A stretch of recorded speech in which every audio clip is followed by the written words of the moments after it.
We now move on to the welcome address by our PAAMA Midlands President, Mr. Dr. Hakeem Bakari. Dr. Sab. Jazakallah Ahmed Sab. Assalamu alaikum wa rahmatullahi wa barakatuh. Ashhadu an la ilaha illallah wahdahu la sharika lah wa ashhadu anna Muhammadan abduhu wa rasuluh. Amma ba'du, fa'udhu billahi minash shaitanir rajim. Bismillahir rahmanir rahim. May peace and blessings of Allah be upon every one of you. On behalf of Pan-Africa Ahmadiyya Muslim Association Midlands, North and West, I welcome you all to this all-important forum. For most of us familiar with the run of PAAMA events, you will agree with me that this particular event is a special one. It was conceived within a few days and graciously approved by our beloved Imam to hold within the same week. The event is a special one because of its subject of discussion. COVID-19 pandemic is no more news to us all, but the conspiracy theories flying around about the credibility of the vaccine being produced to put the spread and effect of the virus under control continue to cause misinformation and disinformation.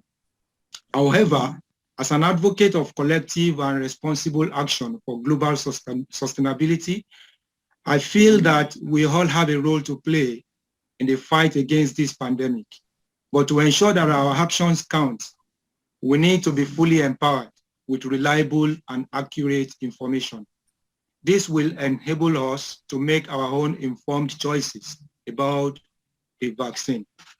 In light of this, to save the stress of getting overwhelmed with too much information from the internet, we are lucky to have with us today our very own renowned clinician who can put our mind at ease about the mysteries surrounding the COVID-19 vaccine. Dr. Faheem Younus is an award-winning clinician, a certified physician, executive, and a change management expert based in Baltimore City, United States of America.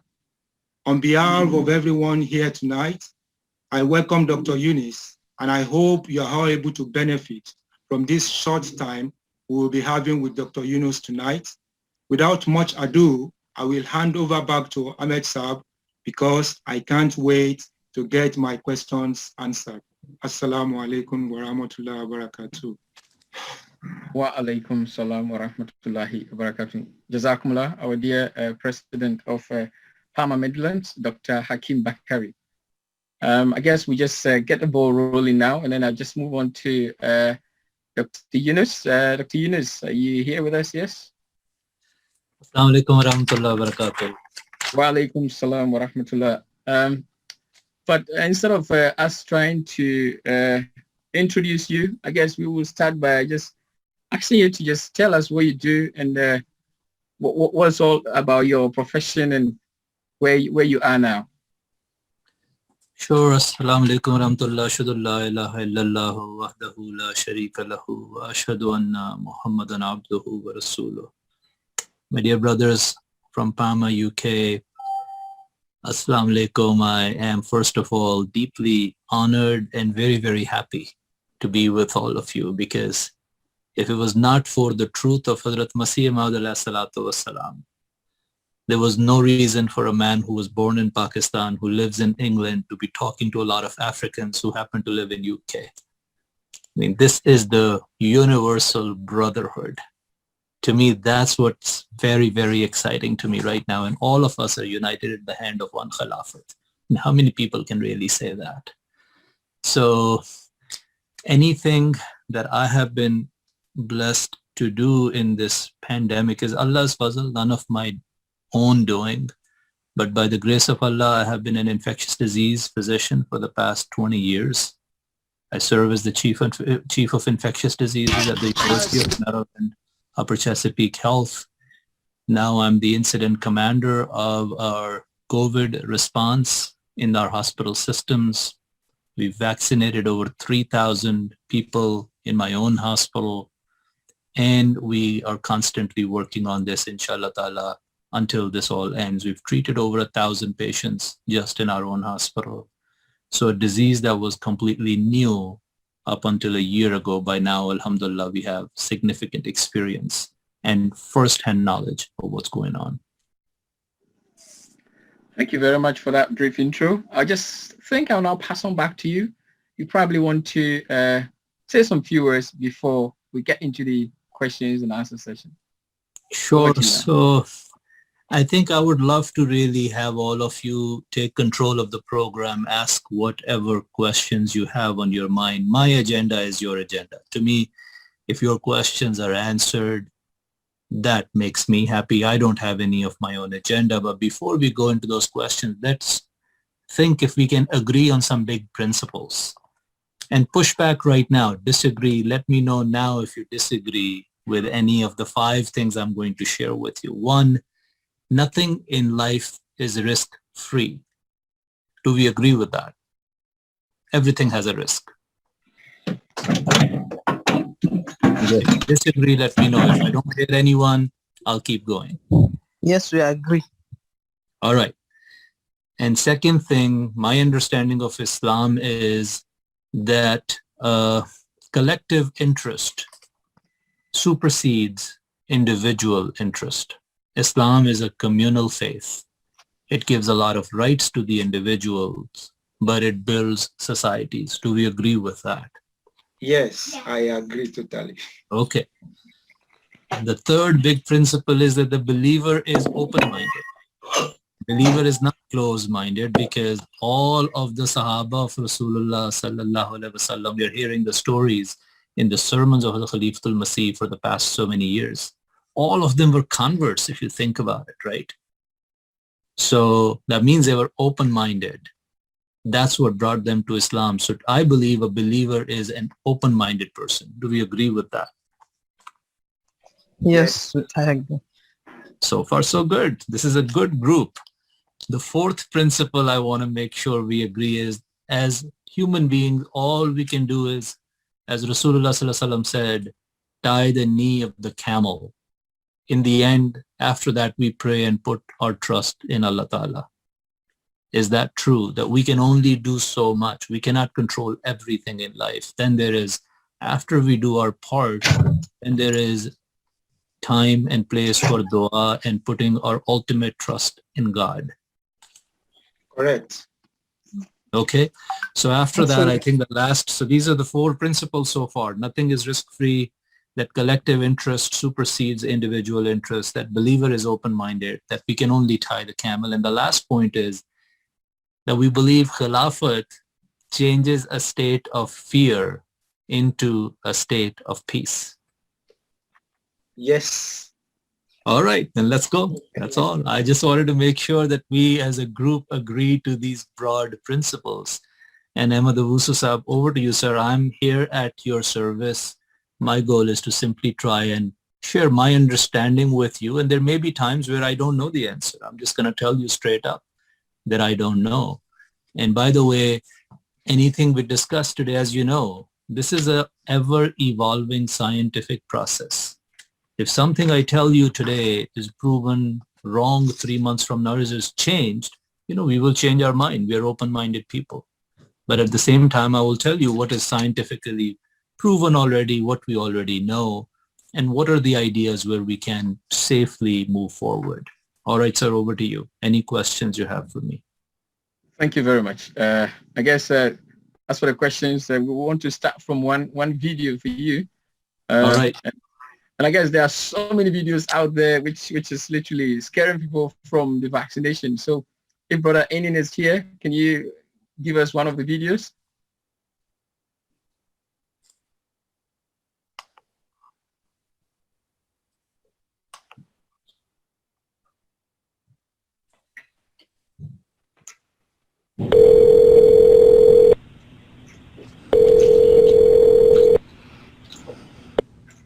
Oh, yeah, hi.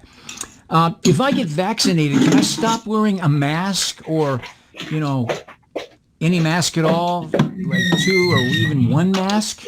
No. In fact, They are doing the Dr. program. Fauci Can says we you have join to it double up. on Zoom, please? Oh. Okay. If I get vaccinated, will the restaurants, bars, schools, fitness clubs, and hair salons, will they reopen? And will people be able to get back to work like normal? No.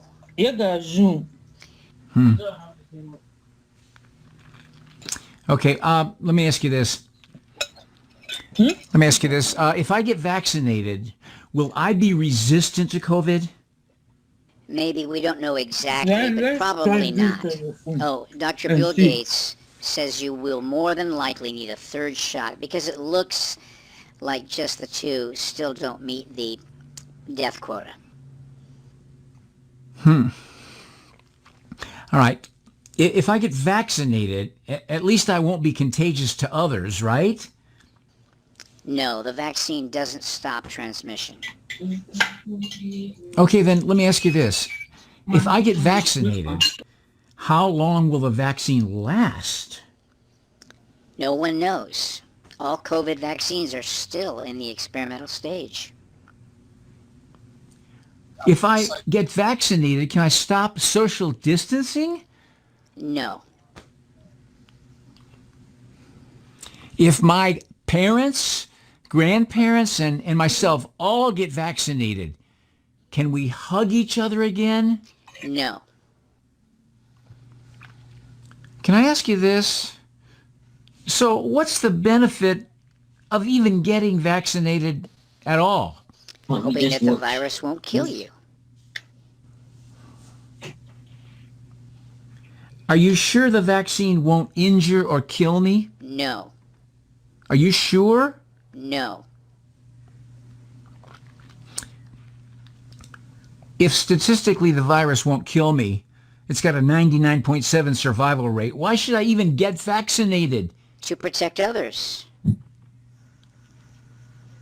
So if I get vaccinated, I can protect 100% of people I come in contact with? No. Listen, if I experience a severe adverse reaction or long-term effects still unknown, or I die from the vaccine, will I or my family be compensated from the vaccine manufacturers or the government? No.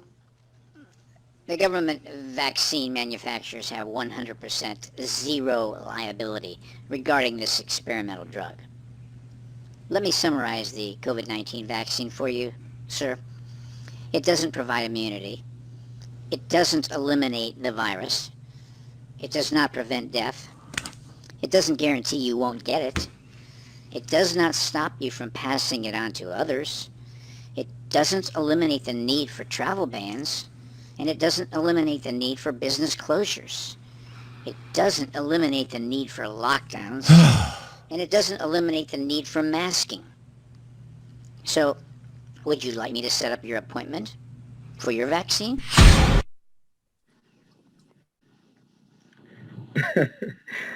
Yes, Dr. Younus, I know this is just one of the videos that, one of the thousands, if not hundreds of videos which are going around scaring people from the vaccination. What is your response to this video? If you can take them one by one for us. First of all, I think it shouldn't matter what is my opinion. I think it should matter what scientific opinion is and where the science is. I think I could show you similar videos of similar looking people talking about Islam and saying everything about Islam which we all will laugh at, because as Muslims we've read the Quran. We said this is lying, we know this, we call it propaganda. So in this situation, if you look at the science, if you read the science just like we read the Quran, you will realize this video is just a propaganda like that. Let's take things one by one. For example, they say this vaccine does not give you immunity. Complete propaganda. It gives you 90% or more immunity. Half of Israel's population is right now vaccinated, and look at their curve. What is happening to hospitalizations and deaths in Israel? And I give that example because that's a small country. They're vaccinated the most in the world right now. So the proof is in front of us that it is giving significant immunity. Another point was made, it does not prevent death. Completely wrong. Nearly 100% of people in vaccine trials who received the vaccine were saved from death. All the deaths happened in the placebo group. So our estimation is that these vaccines, most of them are going to prevent death over 95%. Point was made that it does not reduce transmissions, that you could still pass it on to someone else. Once again, incorrect. It reduces transmissions over 80%, not 100%. Nothing is 100%. Remember, we established that in the beginning in ground rules, in our principles. Nothing in life is 100%. So it does prevent transmissions by over 80%. They said, well, we don't know how long the immunity from the vaccine will last. Once again, that's wrong. We know that the immunity will last anywhere from 6 months to 2 years. Why we can't pinpoint it, that's called scientific honesty. We will not be sure because everybody's immune system is different. Someone who's 30-year-old and a runner and very healthy is going to have a very different immune response as compared to someone who's 80 years old and is getting dialysis 3 times a week. So that is why we cannot pinpoint a number, but we know that the immunity lasts long enough. The vaccine will not allow you to stop social distancing. We will not be able to hug your family members. All of this is wrong. If you look at the CDC's website, if your family is all vaccinated, you can gather without any social distancing. If you have 20 people, 3 different families, and all of you want to get together for a lunch and everybody is vaccinated, you don't need to wear masks. You can shake hands. You can hug with each other. The risk is minuscule. So those are the advantages. This vaccine will, they say, will it end lockdowns? No, that's wrong again. If you go to Israel, there is no lockdown there because the vaccine allowed them to lift the lockdown. Will there be any need for masking? As I said, once we get to herd immunity, once enough people in the community get vaccinated, yes, the need for masks will go away as well. The drug companies and whether they will be liable or not, people don't understand how things work. Will you be able to give liability less? And by the way, another disclaimer, I don't work for any drug company. I have not received a penny from any drug company and will never do. But my question is, if you were the CEO of a vaccine development company, will you be able to give that guarantee to others that if you get a side effect that I will pay you millions of dollars? It doesn't work that way. It's a voluntary vaccine. Nobody is forcing anyone to take it. But yes, the risks outweigh the benefits. Every year, thousands of people, about 25 to 30 people out of every million who take aspirin die. 25 out of 1 million people who take aspirin will die. Who's giving money for that? Nothing in life is 100%, my brothers. So again, I think this video, please do not get your information from WhatsApp. Get it from, and all you have to do is really Google it. Just say, what does, just ask the same questions. If you Google the same question, chances is you will get the same answer. So let's not do to science what Ghair Ahmadis and non-Muslims do to us. Thank you very much. We just box on with the questions now, and I believe some of these are people's personal questions. So I guess it would be very good that we tackle it from that angle. And obviously, I believe that would also be something that will serve other people because other people may also have similar questions, which actually may affect them one way or the other. So the first question I've got here, quite a long list of questions. And then we'll see if we can get through as many as we can anyway. What do you think about the Oxford Zeneca drug? It goes, I had the first dose. Shall I take the second dose or go for another vaccine as I am under 30? And the UK has changed the vaccine for under 30s from Oxford to an alternative. Yeah, so there's a lot of moving pieces on this vaccine. We do not have all the final answers because the science is literally changing day by day on AstraZeneca. So far, over 34 million people have received this vaccine in the European Union. So this is widely used. And to the last time I checked, there were 86 cases of this blood disorder, and 18 deaths. So I have to acknowledge that there is something here which we need to understand more. As to whether you should get the second shot or not, I think you should follow the instructions of your local doctors and whatever your government says.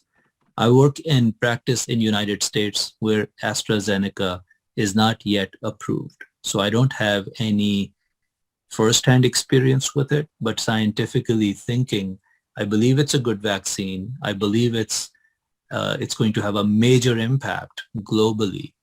And if you ask me, I think the risks right now are few and the benefits far outweigh the risks. But yes, as I said, there is some science that needs to complete its work.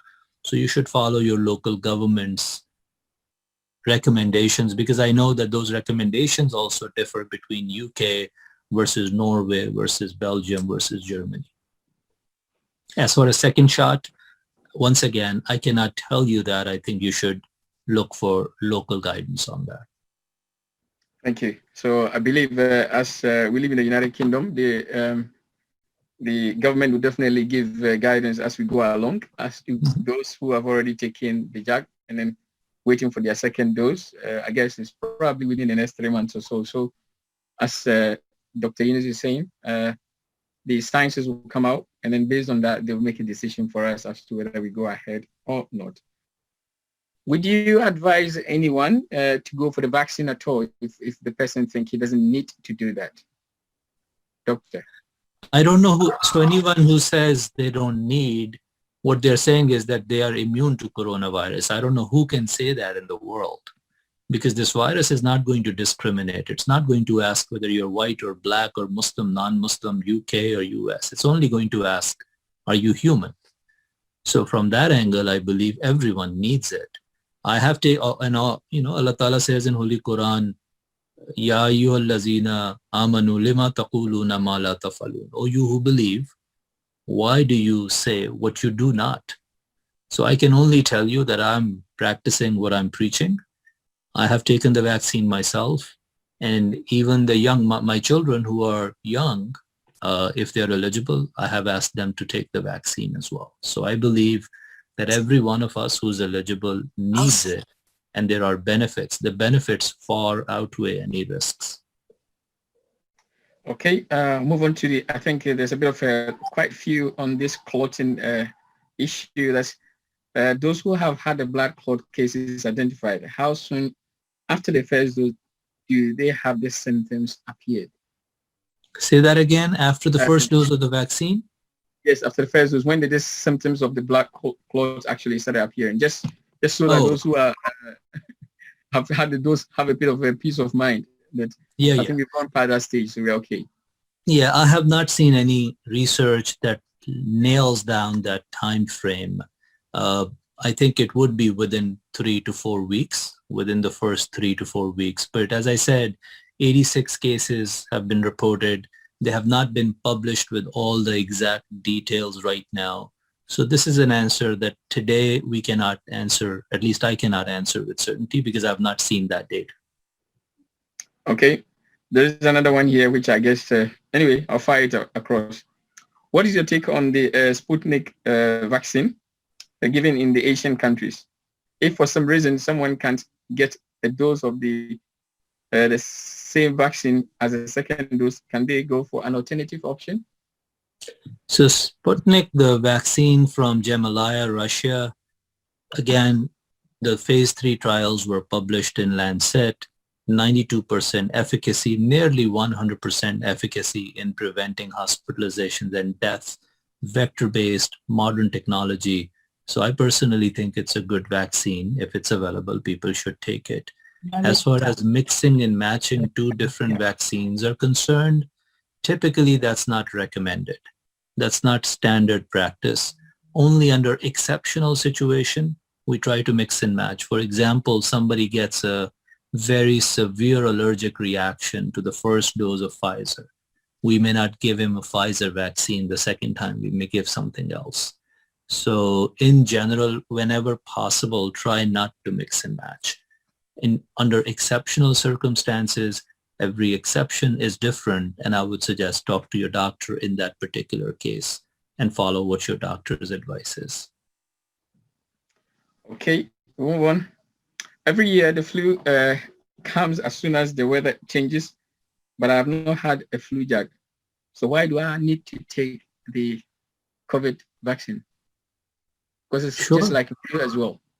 Sure. Well, good question. But here are some differences, and you tell me if it makes sense. Flu has been around for centuries. Your body has seen influenza so many times, and it has built immunity against it. So you have partial immunity. Coronavirus is a novel virus. Your body has never seen it before. It is 2 times more or 3 times more rapidly transmissible than flu.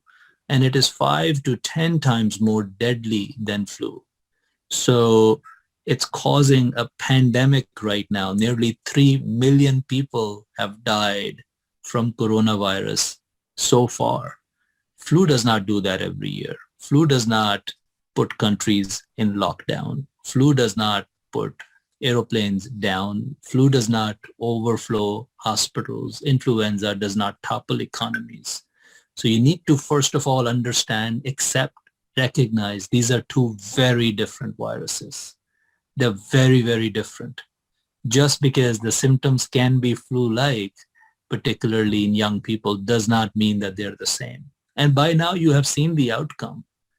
In America, COVID has killed 15 times more Americans than influenza does. So that is why I believe we should accept it, that it's different, and then react to it as if it was different. Meaning, if you never got the flu vaccine, yes, you're not taking a chance with your life. If you deny or decline the COVID vaccine, you're taking a chance with your life. If you're young and healthy, yes, you may not die, but about 10-20% of the patients that we are seeing are not fully recovering in 2 or 3 months. They have lingering symptoms. I've seen people with shortness of breath and fatigue 3 months after they got their COVID. So why take all those chances when you have a very simple solution available like a vaccine that I've taken, that 3,000 of my team members have taken? Thank you. Move on. COVID-19 vaccines are covered for the symptoms of COVID, and people are not protected from their variants, such as the South Africa, Brazil, whatever, so many other variants which are now coming out. Do we need to keep doing different jabs for different disease whenever they appear, especially with this? And this, with this vaccine that we're taking also cover the various variants which are also emerging? So first of all, there's some correction I want to make. These vaccines do cover the variants. So the idea that they don't cover the variants is wrong. The only gap we see is with the AstraZeneca vaccine and the South African variant, the B1351. So I think as far as Pfizer, Moderna, Johnson & Johnson are concerned, I have not seen any data that there is escape immunity with variants. Of course, this is once again one of those topics that's changing, that's evolving. I don't know where we will be in 2 months from now, but the UK variant, the B117, is the most prevalent, the most common right now. Pfizer, Moderna, Johnson & Johnson, all of them work well against it. Even AstraZeneca to a large degree works well last I checked. So I don't want people to believe that because of the risk of variants that they should not take the vaccine. I think that'll be a very bad logic. The second part of the question was, will there be multiple vaccines needed? We don't know that yet. A year from now, we will know that better, but we can't control that. Whether it's needed or not, that's going to be a scientific fact, just like the scientific facts we have today. So I think let's focus on today and talk about a year later when we get there. Okay, there's this question which I think I've seen it also already emerging on Zoom a few times, and that is we have this homeopathy medicine that we're taking for the same purpose of vaccination. So why do we need to take these vaccines when the Yeah. So in life, we typically put multiple defenses for every risk. So it's not uncommon for us to have more redundant processes, right? For your own health, what do? You take medications, you do exercise, you go to a doctor, you take shots, you even have life insurance, many of us. Why? Why not just do one thing? Why not just do exercise and leave it at that, right? Because we know it's not enough. We know we need multiple lines of defenses, right? When you go to the airport, they first put multiple defenses in front of you before you can fly safely in an airplane. And I'm not going to go through that list, but the point here is that to protect yourself from COVID, a smart strategy will be to wear a mask, to do social distancing, to take homeopathy like Hazrat Khalifatul Masih has advised us, but also take vaccine. And after that, don't just stop there. Then pray to Allah Ta'ala, put your trust in God, and not forget about prayer being a part of that defense mechanism. So I think a believer does multiple strategies in everything in life. This should be no different. Thank you. We move on to the side effects now. There's a few questions here on the side effects that allopathic medicines have so many side effects. So you have to take additional medicines to combat the effects from original medicine. Is it the same with the COVID vaccine? I'll add the other question, and that's all you want to take. Okay, let me just add it. How do you deal with the effects of the vaccine? Can you take painkillers? Is that true that painkillers will solve the problem? And will the side effects ever go away? Yeah. So multiple questions here. I would suggest that most of these side effects go away within 2 days. There's a very high chance that your arm will hurt after the vaccine. There's a good chance you can develop a low-grade fever. You can feel exhausted and fatigued. You may get some chills. You can take aspirin, paracetamol, Tylenol, ibuprofen, any of the regular medications that you take for fever control. I typically recommend the paracetamol or acetaminophen over NSAIDs, but that's a long, more nuanced conversation. I have not seen anyone who after taking a vaccine had to come to a hospital or had to deal with long-term side effects. I have not seen a single person. Yes, in some cases, it can cause a severe allergic reaction. That risk is about 1 to 2 people in 1 million.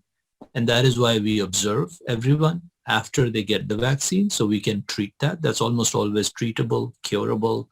So those are the side effects of the vaccine. And yes, that's how you manage them. But I have not seen anyone with long-term side effects. These side effects will go away within 2 days. That's expected. And by the way, another important point, it's a good side effect because that's telling me that your body's immune system is doing the work that it was supposed to do.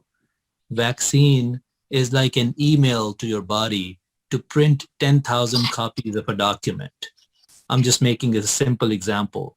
It's a message to the immune system that, all right, make this many copies of antibodies. Now the immune system has to do a lot of work all of a sudden.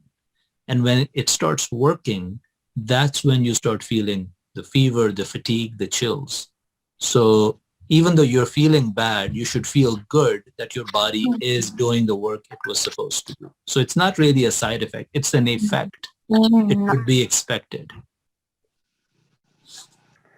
Okay, that's a good one. There's been a few questions on fertility. Would this vaccine have any issue on the fertility of both male and female? Has there been any research on that so far? No. So this is all made up stuff because nearly 75,000 people were enrolled in the original Pfizer and Moderna trials. And even though they never enrolled any pregnant people, just as nature would have it, just as natural baseline incidence, a few dozen people in both placebo and the vaccine group got pregnant in the next 3 months. And that rate of pregnancy, at least to my calculations, was the same rate, baseline rate of a population. So that tells us a few things. One, it did not impact the male or female infertility. And two, it did not hurt the mother or the fetus. So we have no evidence right now. And I think when people come up with these sort of made up claims, the burden of proof is on them, not on me, right? If I make a claim like, you know what, rain goes from earth towards sky. Rain falls from earth to sky. That's an absurd claim, right? Now, you should be asking me to prove that what I'm saying is right. People who believe that rain comes from sky to earth should not have to prove, right? Because I'm the one making the odd claim. So I think this is a very odd claim in the age of social media. I understand it has gone viral, but there is really no proof. Thank you. We'll now move on to a very personal one. You say, my father suffers from Parkinson's disease and needs to take so many medicines throughout the day. He very rarely leaves the house. Is it still safe for him to take the vaccine? I'll go down to his mother as well, because there's another one for the mother, which is quite similar. That's my mother has a kidney problems and goes to the hospital treatment 3 times a week. Is it safe? She also takes the vaccine? Both father and mother. So based on the current guidelines, the vaccine is safe for both of them. The risk of having a bad outcome because of COVID actually is very high. The video you played in the beginning, it said that 99.7% of the people survive.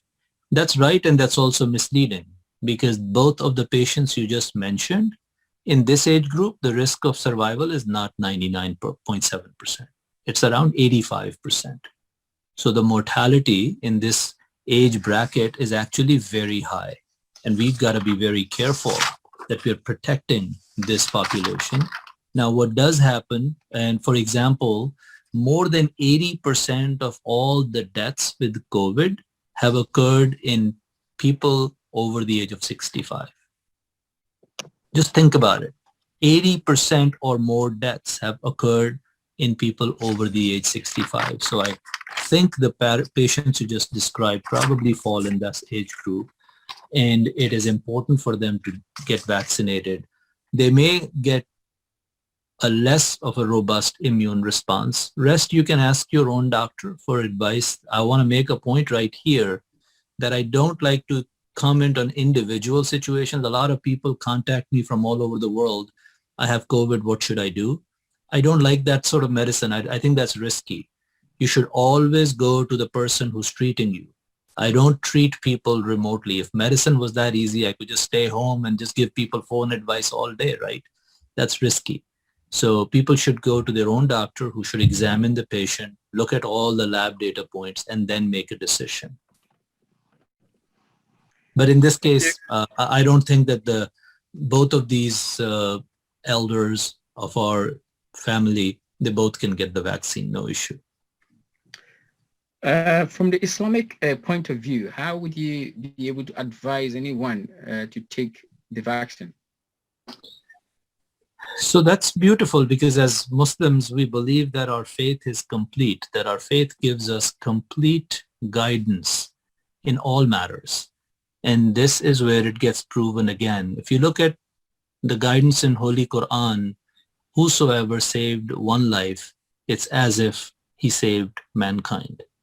So vaccination is going to save millions, if not billions of lives, number one. Number two, I'm going to read a very beautiful excerpt from page 2 of Noah's Ark, where Hazrat Masih Maud alayhi salatu wasalam, remember during the time of promised Messiah, there was a outbreak of plague. And back then, the government came up with a vaccine shot. And the promised Messiah said this. These are the words now I'm about to read, quote, "There can be no doubt that until now, inoculation is by far the best physical remedy that the government has found. And there is no denying that this remedy has proven to be effective. It is the duty of all subjects to make use of the means that are available to them, so that they may relieve the government of the pain it feels for them. This notwithstanding, we must say to this kind of government, with all due respect, that had there been not a heavenly prohibition for us, we would have been the first among its subjects to be inoculated. So the promised Messiah is saying, because of my prayer dual, because God has instructed me that, not just him, but anyone who is in his spiritual house will be saved. And that is destined. Now, these are my words, that was the sign of the prayer and the truth of Hazrat Masih Maud alayhi salatu wasalam. He's saying, if it was not for that, I would have been the first one. So from Quran and Hazrat Masih Maud alayhi salatu wasalam, and Brother Ahmed Abuso, if I request you to play that 1-minute video clip of Hazrat Khalifatul Masih al-Khamis, may Allah Ta'ala be his helper. Huzur Anwar recently gave instruction to one of the children in these beautiful classes that we are all enjoying now all over the world. I really feel like I'm sitting in the same room with Khalifatul Masih. Let's listen to this. पहला सवाल ये है कि आजकल जो एक टीका आया हुआ है कोरोना वायरस के लिए, हमें वो करना चाहिए कि नहीं? आप इसके बारे में क्या फरमाते हैं? अभी साबित हो जाएगा वो अच्छा इलाज है. अगर गवर्नमेंट कहती है लगवा लो तो लगवा लो, कोई हर्ज नहीं है. लेकिन पहले उसका तजुर्बा तो हो जाए, लोगों को जितना हुआ है उनको फ़ायदा भी होता है कि नहीं है सिर्फ टीका लगाना है, सुई छिप होने के लिए ना टीका लगवा लो. अगर फ़ायदा होता है तो ज़रूर लगाना चाहिए, कोई हर्ज नहीं है. I'm sure you all were able to read the translation, but very briefly, the child asked, should we get vaccinated for COVID? And Huzur Anwar said that if there is science and if there is proof that it's good and your government recommends that you should get it, then you should get it. So by now, I believe both of those conditions have been met. The science has shown that it works, and most governments, if not all governments, are saying that you should get it. So to me, that is the Islamic teaching, from Holy Quran to Promised Messiah to Khalifatul Masih. Thank you very much. One of my doctors in Germany also advised me not to get vaccine because if the sudden reaction is not shown, the reaction may be shown also even after 2 or 3 years later. What's your take on that one? Once again, I keep saying this, sir, it doesn't matter what my take is, because then it will be between me and that doctor in Germany. Science is a team sport. We all follow the evidence and we surrender our personal opinion because that's bias.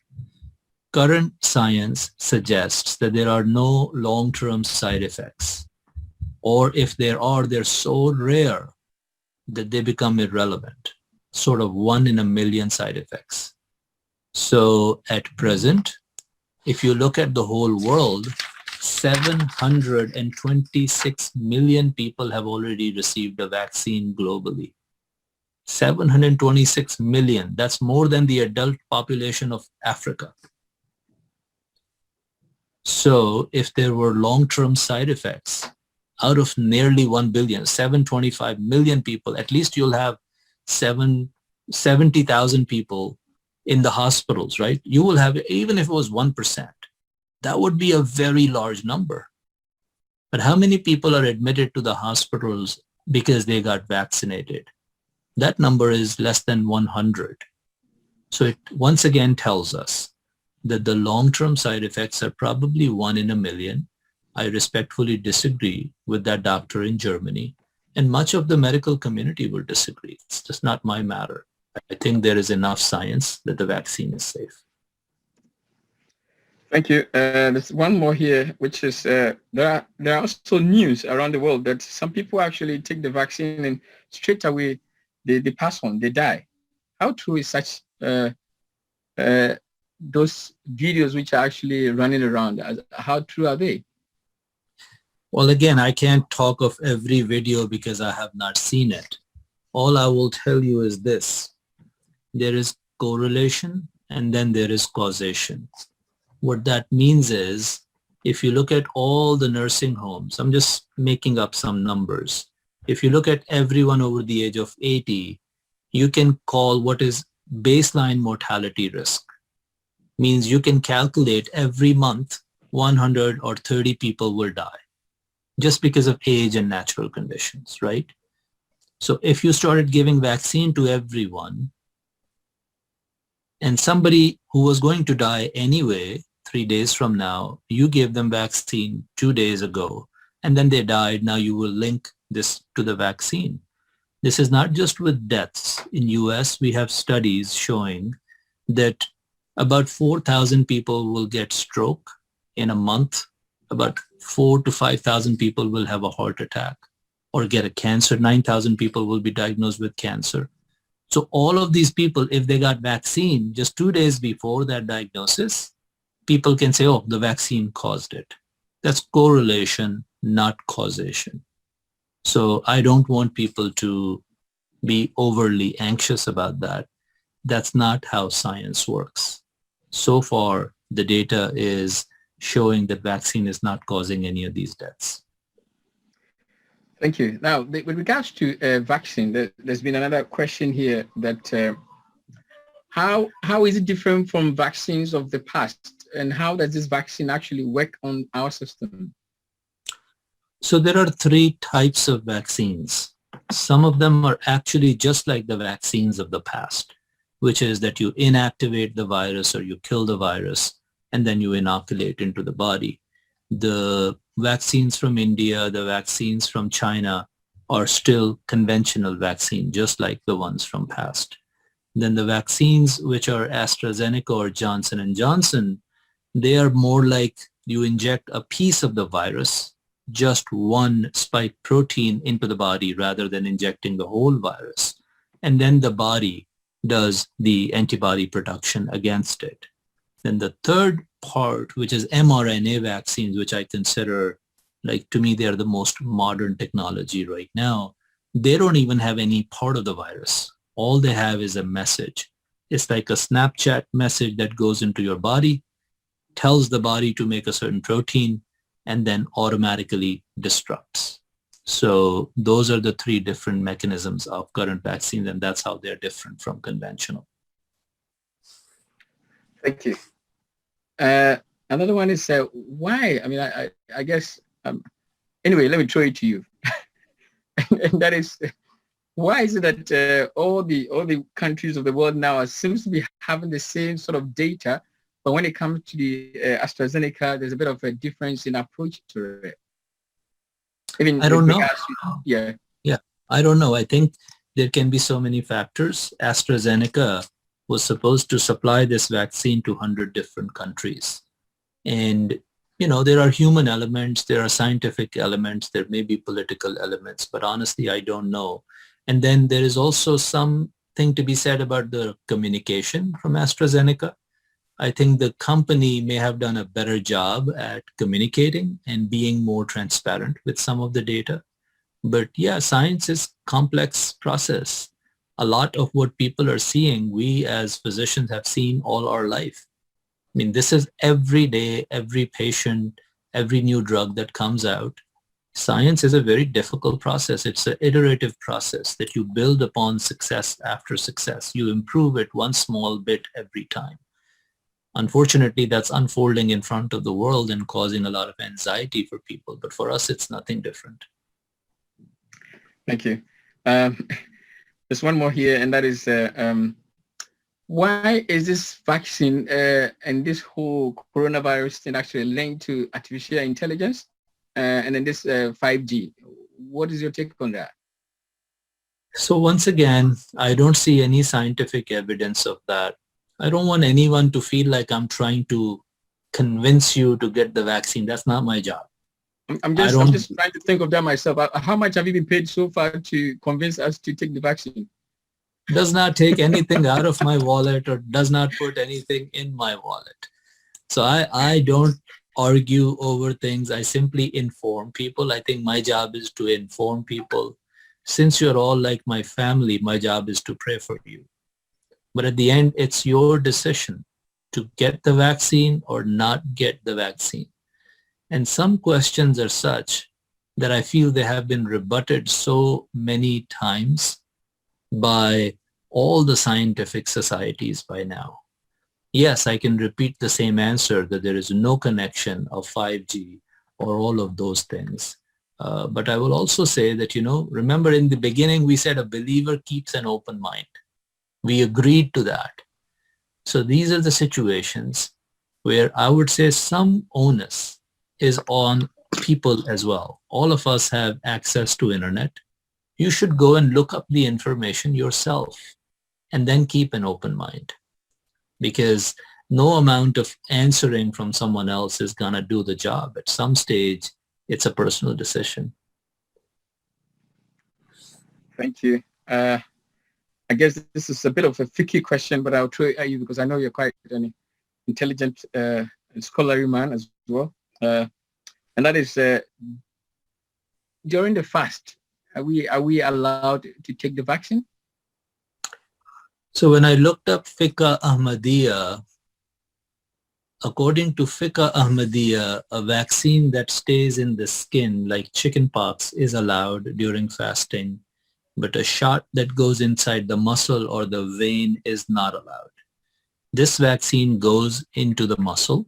So my humble understanding from Fiqh Ahmadiyya is that we should not get the vaccine during fasting. I'm also aware that most non-Ahmadi Muslims, is a common topic these days because of Ramadan coming, and what I've read is by and large they're saying it is okay. So I just want to acknowledge that that's what I've heard. But to me, the word, to me the hakam and adal of this time is Hazrat Masih Maud alayhi salatu wasalam. The umbrella, the renaissance of Islam in this day and age is Hazrat Masih Maud alayhi salatu wasalam. Someone who's literally taken us out of the dark ages and united us as brothers across the globe is Hazrat Masih Maud alayhi salatu wasalam. So I'm just going to follow what his fiqh says. By the way, you should ask your own missionaries on this. And this is exactly one of those topics where I'm not the expert. Hazrat Khalifatul Masih is. So I'll wait. If Hazur says something different, that's the direction we all follow. Jzakumullah. I think just as Dr. Saab said, the rule for fasting is if anything goes in there, it breaks the fast. So if you're going to be taking a jug which is going to go in there as a liquid, then it is more or less going to break the fast. Ideally, if you want to take on that day, maybe you don't fast that day and you take it. But to do it and with uncertain mind, better check with your missionary, and then inshallah you'll be fine. Jazakumullah. We go on. That's a long one here. Last week, my wife, and I'm now taking those questions from Zoom, so I'm just going to be reading direct. And that last week, my wife had the AstraZeneca vaccine. Since then, she has been getting pins and needles, although very likely in her arms and today her face. Obviously, with the news, we are very worried. She feels fine, just not sure if this is the side effect of the vaccine. Can the doctor please say anything to that effect? It's impossible for me to say anything, sir. These are individual situations. I think your wife should consult with her own doctor, and they should assess her carefully and then give her the answer. That's what I was saying earlier. Medicine is a very complex, risky, humbling business.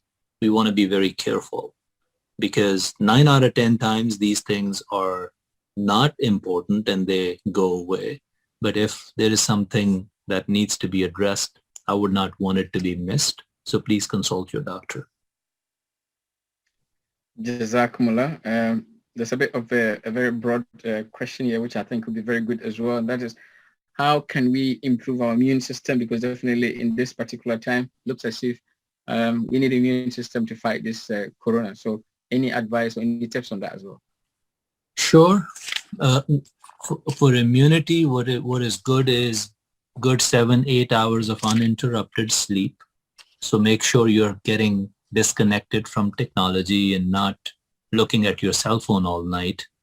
Number 2 is maintaining good weight. Number 3 is doing exercise. Popping pills and taking vitamins and doing all kinds of shortcuts, I don't think improve immunity. There is no science behind that. But those are the 3 big things to improve immunity. Do remember one thing though. No matter how strong your immunity is, your body is not going to be able to develop neutralizing antibodies against a brand new virus just through exercise and sleep. You still need a vaccine for that. Thank you. How safe is this vaccine for heart patients? Any research on that? Sure, it's safe. I've not heard anything otherwise. Okay. There's one here which I think has been going around a lot, and that is somewhere it is written that 50 million people died from the flu in 1918, and COVID has less than just about 3 million people so far. So how is it that you say that COVID is so dangerous than flu?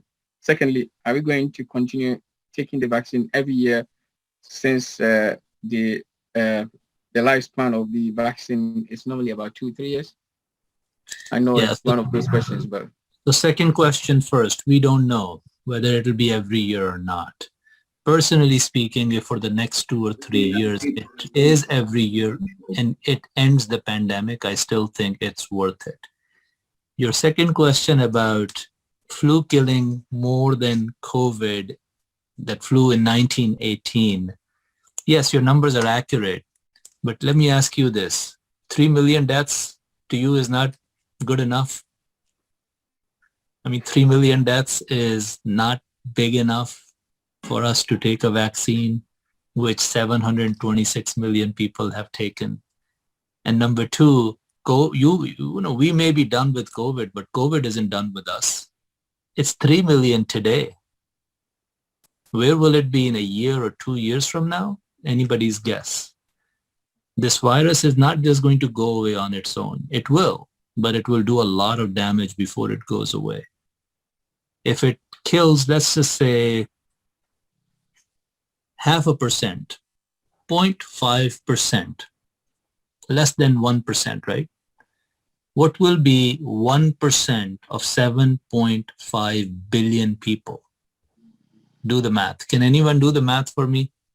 What's the 1% of 7.5 billion people? Is it 170,000? Is that right? Or 1% of 7.5 billion people? Or 7.5? 7.5 billion. I want someone to answer that question. Dr. Hakim, you need to bail us out. 7.5 million. 75 million. It's 75, yes. 75 million. Right. So 75 million, right? That is 1%. If this kills 0.5%, that will be about 38 million people dead in the world. So let's just do the math. It will end at 38 million if we did not do anything, number one. Number two, it will go on for another 3, 4, or 5 years. So understand the economic ramifications of a pandemic lasting another 4 years. Number three, yes, it will kill 0.5% of the people, but it will put 10% of the people in the hospital. That's 750 million people in the hospitals. And number four, it will leave many million chronically ill. So that is what we are looking at. So to compare this with 1918 will be an absolute tragedy. I hope that the world never does that sort of comparison, because in 1918 we did not have treatments, we did not have tests, we did not have science, and we did not, of course, did not have vaccinations. So COVID isn't done with us. Please do not compare the numbers at this stage. You know, it's almost like you only played the first 15 minutes of a soccer match and you're down by 3 goals from the other team. Once you go to full 70 minutes, 2 halves, and if you don't change your game, this game is going to end with 20-0. We don't want to get that sort of an outcome here.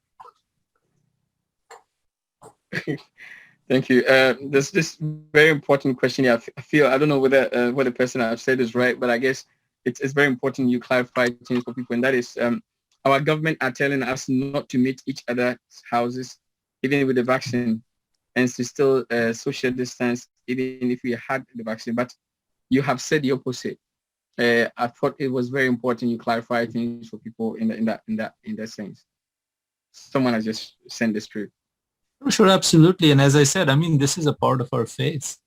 There is a distinction of Jamaat Ahmadiyya globally that wherever we live within the law of the government. We respect the law of the government. So I would say that's exactly what I would do, because this disease is different in different countries. If you're living in New Zealand right now, there is no need for any lockdown. Pandemic doesn't exist for you because they have such a good control that it's a very different reality in New Zealand compared to UK. So I would say yes, whatever our government says, we should do that. You've repeated this severally, but then I guess we're just about approaching at the end. But I'll check this one in before I come to that one, and that is this spray vaccine, which is how good is this spray vaccine which has been going around, and then also when are we having it? Because a lot of us are scared of the jabs. Yeah, nasal vaccines or the spray vaccines are probably still another 6 to 9 months away. So I don't think they will be available anytime soon. I don't think we should wait for them. They will come at their own time. They may be beneficial for children or from other groups, but they're still many, many months away. Okay. We have so many people who are still very scared of going for the vaccine. I believe that is exactly what you're trying to do here. If you want to say anything to them as kind of a last message, how would you put it across to them? I will simply repeat those 5 things that I said in the beginning. Nothing in life is risk-free. You know, there is 1 in 250,000 chance that an aeroplane can crash on our house. That does not, we don't stop living in our house because of that risk.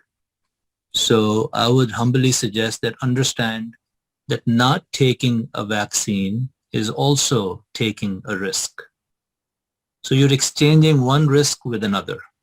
Don't think that taking the vaccine is a risk and not taking it is safe. Right? Because when you're not taking it, you're taking the risk of COVID and all its complexities. I also think that even if you're young, all of us want this pandemic to end. The best way for it to end is all of us getting vaccinated. Remember, we agreed in the beginning that the collective interest supersedes individual interest. So I would say that's the beauty of Islam compared to these Western societies where people are very individualistic. We always think of the greater good. I also would say that believer is open-minded. When you get new information, you should really think about it. You should pray on it and then change your position. It's not a sign of weakness when we change our position. To me, this is tying the camel. Ultimately, protection and cure comes from Allah.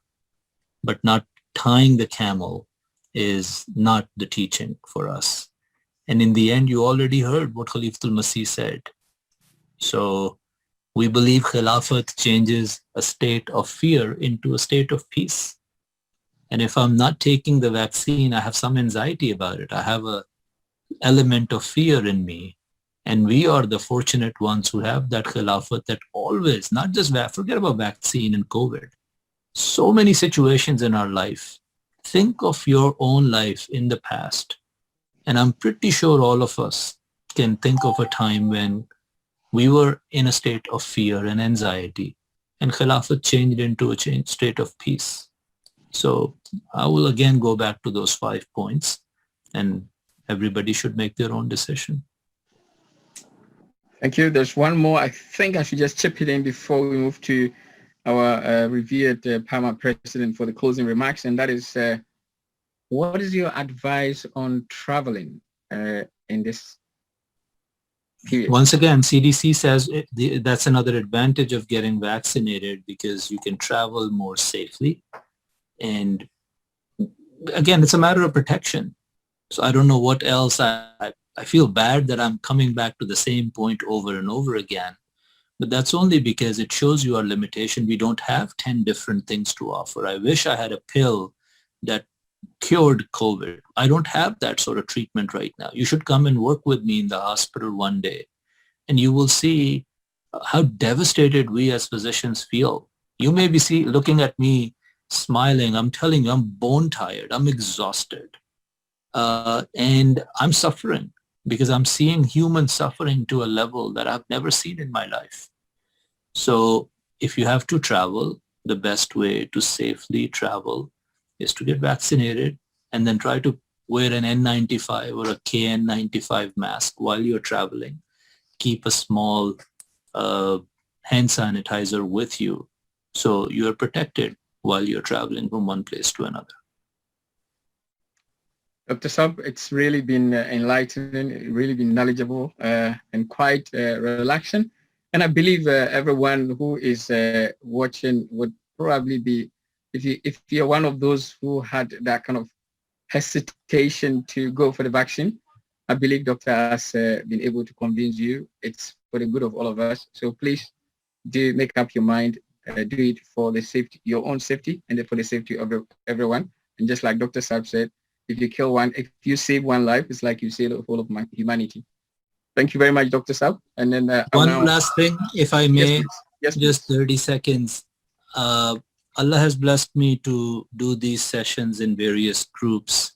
And after this sort of a session, I start getting a lot of messages, personal messages. So my request is please follow a few things. I will not be able to help you with personal situations. I'm a doctor, not your doctor. The reason, what I mean by that is it is risky. It's bad practice, like I said here as well. Your individual situations should be handled by your physician. And I do not feel comfortable with that. I will not have my family be treated by someone who's sitting thousands of miles away. So please know that my prayers are with you. And the second thing is, if you needed more of this, once again, because I get so many messages, I'm unable to respond to them. I have a full day at work. I have my Jamaat responsibilities. So my request is I try to answer those messages on Twitter. You don't need to even have an account. You can just search it on Google and just spend 10-15 minutes and you can get a lot of answers. That's where they are in one place in writing. And I hope that that's how I'm trying to do mimma razaqnahum yunfikun. I'm trying to share what Allah has blessed, none of my own doing, but I just want to make sure that if I'm unable to get back to someone, that's because of my absolute limitations. I was just looking at my screen time last week, and my phone screen time has gone over 10 hours a day. I could not believe it. I have a full day of work in addition to that. So just wanted to make sure all of you knew that I'm not ignoring anyone, or I'm not trying to be disrespectful when I'm unable, because I know I am unable to get back to a lot of people. So please keep me in your prayers. I just wanted to request all of you to keep me in your prayers.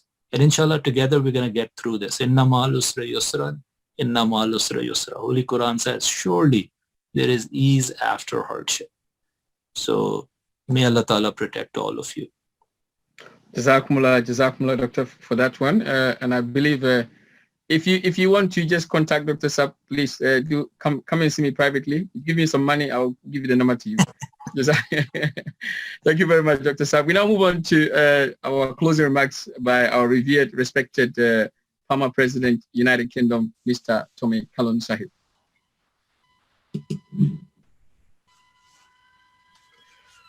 Bismillahirrahmanirrahim.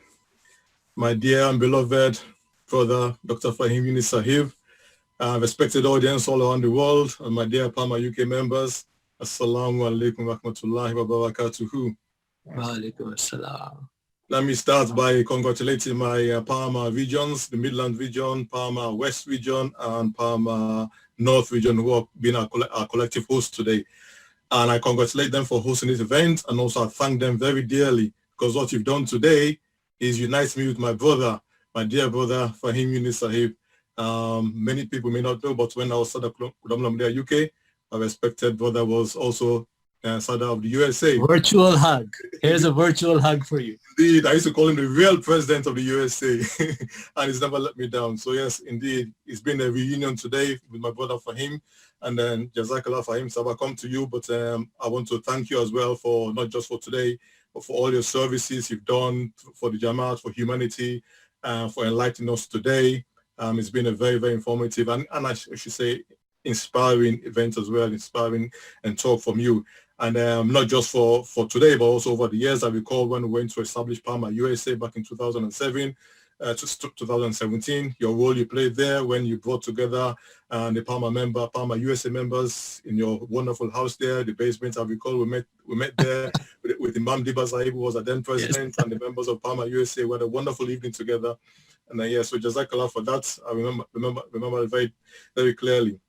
So yeah, like I said, I cannot thank you enough. I mean, on behalf of all the worldwide audience of our members from all over the world joining us today, and there's untold and countless messages of really gratitude and thanks to yourself for all the knowledge you've imparted to us. You've demystified the COVID vaccine for us. You've dispossessed members of a lot of negative thoughts, a lot of conspiracy theories going on. By the grace of Allah, I've been able to shed light on those and debunk all those theories. So I hope and pray that members would obviously learn from that and get more confidence towards taking the vaccine when they're called upon by the respective governments. Well, Jamaat is very blessed. As Faheem Sab said, there's so many experts in the Jamaat. PAAMA UK, we've been holding a lot of career guidance forums in recent weeks, and we've been able to call upon a lot of experts within the Jamaat for whatever field, be it medicine, law, accountancy. Last week we had, or a few days ago, in fact, we had one on big data and medicine. So there's so many experts within the Jamaat, and what I want to say is they're not only experts in their respective fields, but they're subject matter experts, or they're leading experts as well. And today as well, Dr. Faheem, you're a leading expert in infectious disease, as you said, for the last 20 years. And what I want to say to the young PAAMA ambassadors is, I hope today's event has not only imparted knowledge to you, but has also inspired you to also pursue your careers and become the very best in your respective fields, which is the very reason why we launched these career guidance programs, try to link you up with domain experts in the world, and also the reason why we launched the Ismail Bike Ado Sahib Awards, which are named after, obviously, our inaugural chairman of PAAMA UK. I respected the late Ismail Biko Adu Sahib, Baba Bacha, as many people will know him. And so the awards were named after him to inspire youngsters to pursue these academic excellence, which our beloved Khalifa has always tried to inspire us to pursue. So, like I said, I want tonight to be an inspirational springboard for our members to become domain experts as well. So that's 15, 20 years down the line, if obviously in the hands of Allah, we pray that there is no pandemic, a repeat of any pandemic. But if there is, then of course, then you would be, the PAAMA youngster members, up-and-coming members, will be able to play a leading role like Dr. Faheem is playing in this day and age. I know I do check on Faheem's Twitter myself, and I do learn a lot from that because there's so many theories out there, and Faheem has his unique style of demystifying all these myths and debunking all these myths and conspiracy theories. So it's a very good Twitter feed to follow, and I've noticed that especially in the COVID period, that the grace of Allah is account as his followers have increased manifold times. So obviously that's credit to obviously the work he's doing. And it says to take time out of such a busy schedule. I know doctors are fully stretched these days, and to take time out of a really busy schedule to come impart this and spend this evening with us, or this afternoon for yours in your time there, but this and with us all over and the members all over the world. As I said, we really cannot thank you enough. We're really grateful. And one thing you touch upon there, Faheem said, is the unity of the Jamaat and the blessings of Khilafat. And I'm not an expert in COVID. I'm not an expert in science. I'm not an expert in medicine. I'm not competent enough scholastically from a religious point of view to comment upon all these matters. But I just want to give my 2 pence layman's take on this COVID vaccine and what I think we should be doing and the implications of not taking the vaccine. The way I see it is, for us in the UK at least, our Jamaat, the UK Jamaat, has taken the lead. We've linked up with the NHS, the National Health Service, and all across the UK, mosque and mission houses, there have been mass vaccination programs going on, which the Jamaat is, and that's how I got my vaccine. I've only taken the vaccine once, and I got the AstraZeneca vaccine as it goes. I got it on the 26th of February, and I'm still standing by the grace of Allah. So, like I said, and the only reason I was also one of those who had vaccine hesitancy, I must admit, I'm not going to lie. And obviously, all the stuff we hear about the clotting of blood and all that does not inspire you confidence. But the reason why I took the vaccine was this reason and this reason only. because it was done and hosted by the Jamaat, and we got invitation from the Jamaat. The government instructed us to take the vaccine, and as we saw in the clip from Huzur, the government instructs you, then go for it, whatever. Government takes advice you to do it, then go for it. And when the Jamaat hosted the first mass vaccination program, and here in my local mosque, which happens to be Baitul Futu, then of course I was, as Faheem said, put your faith in Allah, obviously. And I just put my faith in Allah. I went for the vaccine, took it, and by the hope I'm praying now that at least I got some level of immunity, and if God forbid I do get it, and obviously the transmission rate is also reduced. But there is, I mean, for him, as I said, it's all, there is a lot of data on the efficacy of this vaccine. So if we put our trust in Allah and then take the vaccine, especially those which are done by our UK Jamaat. And the reason why I say that is the blessings of Khilafat, because I know I've worked with Amir Sab UK for over many years, since he was our first Sada Qudam Ahmadiyya. When I first came to the UK in 1990, he was a Sada then, and he's been working at the top level. I've known how it works, and I know that Amir Sab would not host mass vaccinations across UK mosques and mission houses without the blessings and approval of Khalifa Masih. Because I learned from Amir Sab myself that in small matters, however trivial, you always seek permission from Khalifa Masih, always seek his blessings. If you don't need his approval, at least seek his blessings, whatever.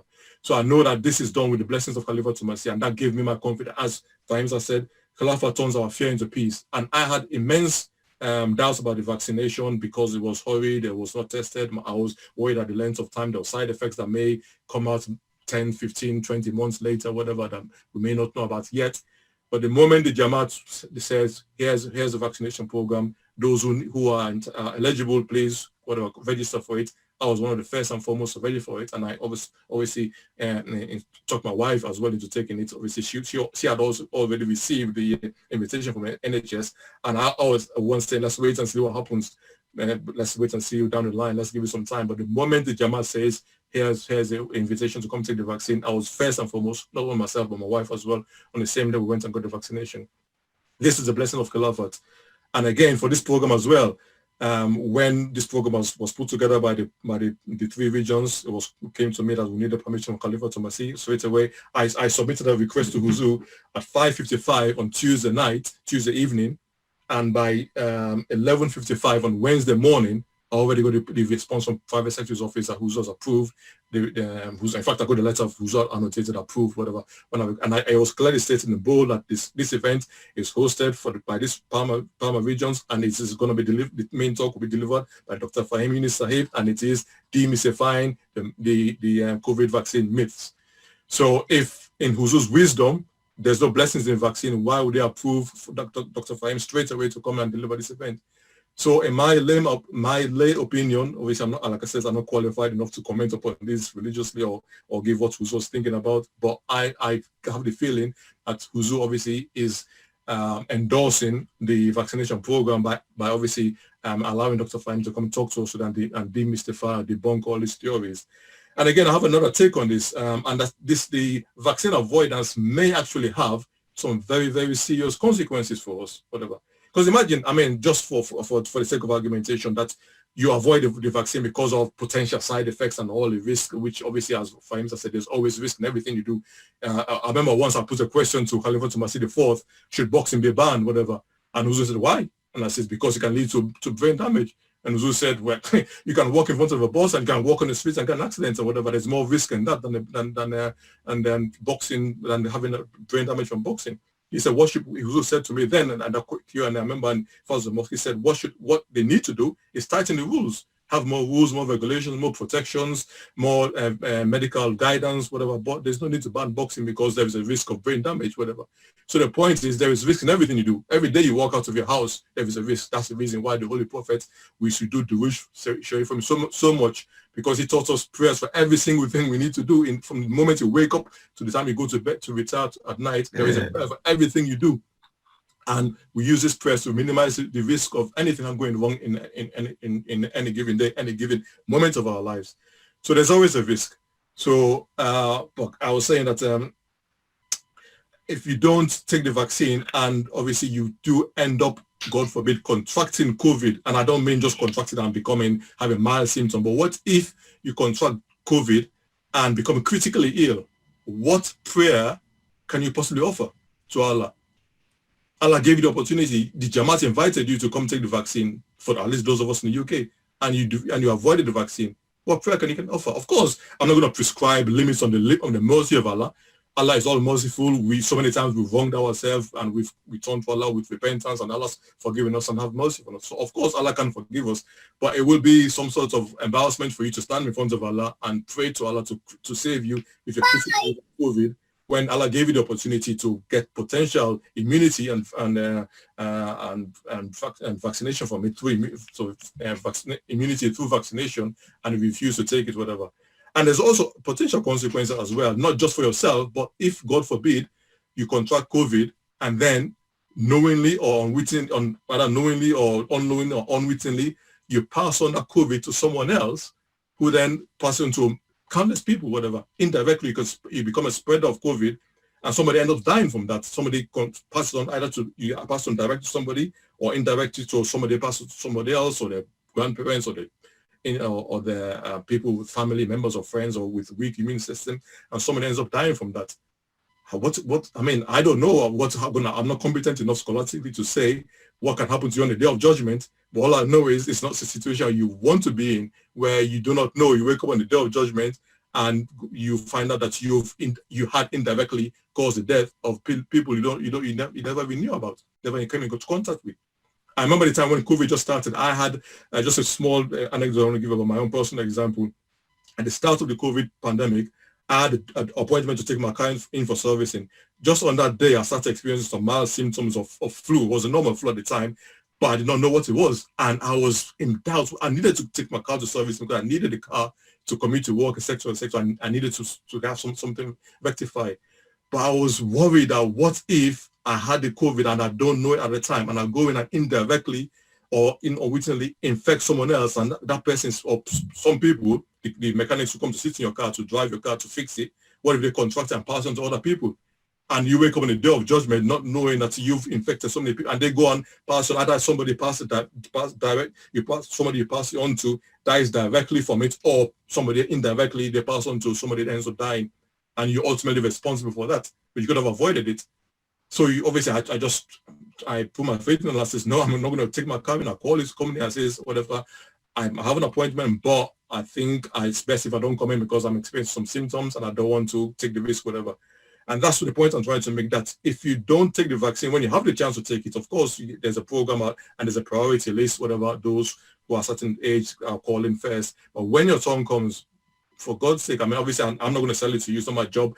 I don't get any money from it, whatever. But I'm just saying that there may be consequences for you. Obviously, if you don't take the vaccine, you end up getting it and pass on to somebody else, God forbid, then obviously, I don't know what can happen to you. I'm not competent enough. Like I said, I'm not a missionary or anything like that. But it's a question you don't want to have to answer on the day of judgment. If, God forbid, you have contracted when you had a chance to become immune to it, and you do not take that chance, and you end up contracting it, either yourself or your family member become critically ill, or na'uzubillah, you pass on somebody and they pass away from that.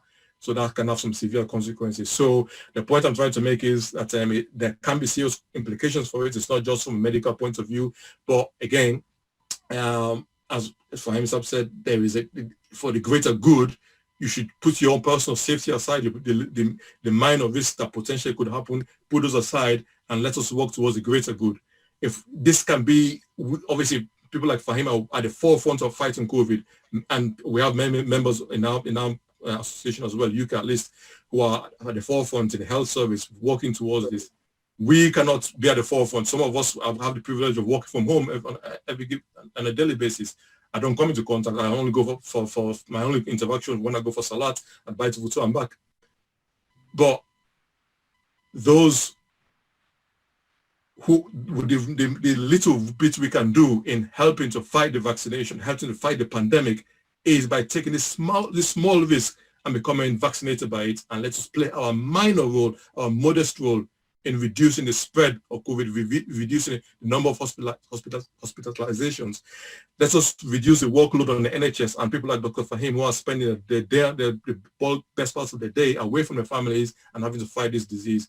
Let us play a minor role by just putting our faith in Allah, putting our trust in Allah, having faith in the Jamaat and the guidance of Khalifatul Masih, and let us take the vaccine, which has been proven scientifically to be efficacious, and also the guidance has come from our government, and it is of course our duty to obey. Obedience is part and parcel of being a Muslim.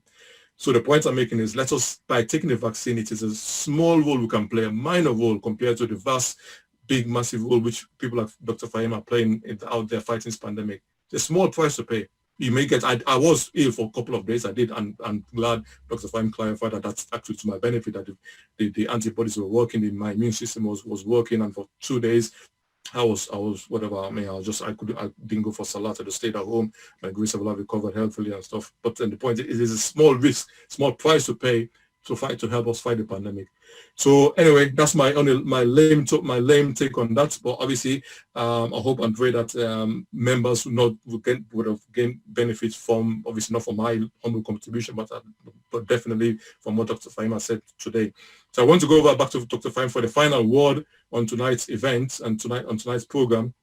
After that, we're going to go all the way to South Africa, to where we joined, by the grace of Allah, by many missionaries and leaders and Jamaat elders.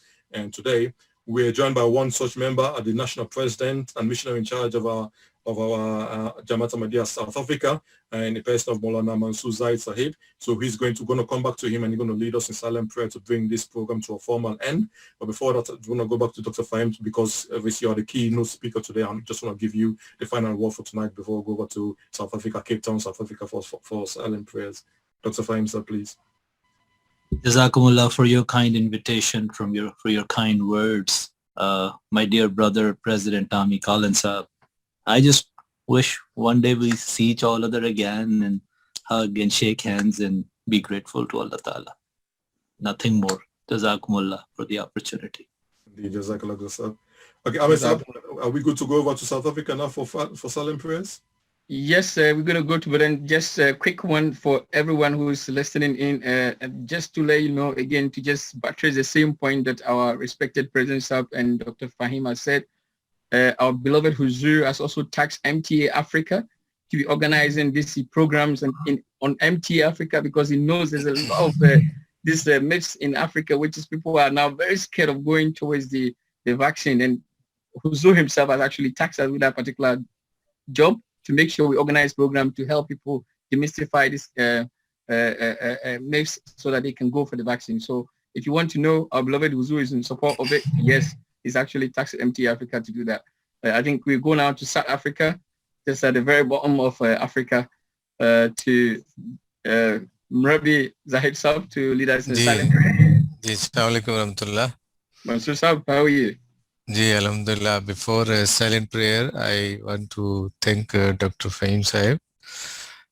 I've heard him on America Jalsa, but today we had the opportunity to hear him live.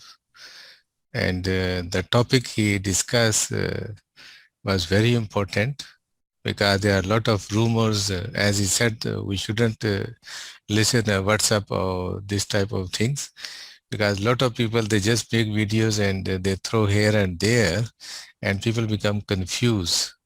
So he has given answer of many questions which are commonly going on. So this way, I'm very thankful to him.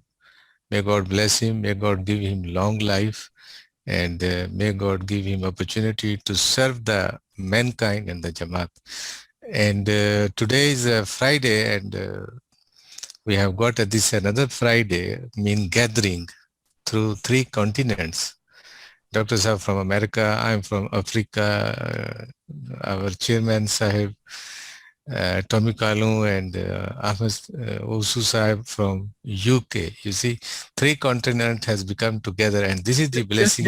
Just to clarify, there are a few continents here. There are people from Dubai, everywhere, Africa, Nigeria, Ghana, so that people don't get upset. I said continents. Yeah, Maulana Sahib is your boy Abu Huraira from Dubai. Yes. So we got 4 continents, you know. Yes, indeed. So this is a Juma, which Allah the Almighty prophesied in Surah Juma, that in the time of Prophet Islam, there will be a Juma. And this is a gathering. which we gather through the new technology.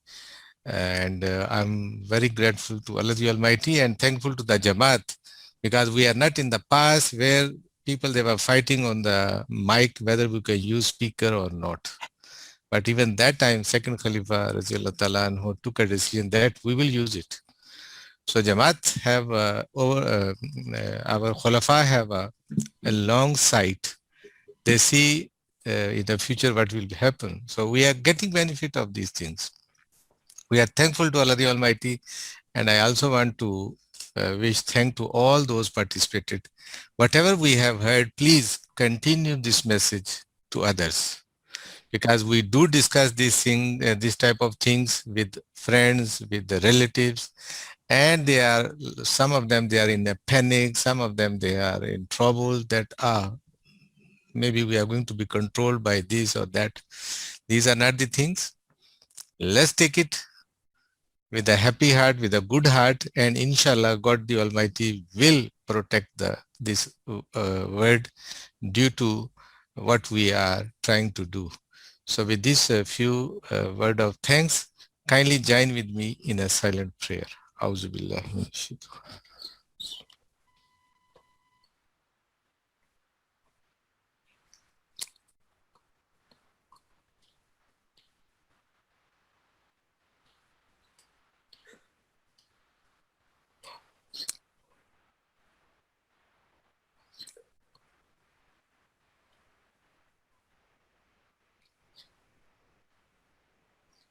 Allahumma ameen. Assalamu alaikum wa rahmatullahi ta'ala wa barakatuh.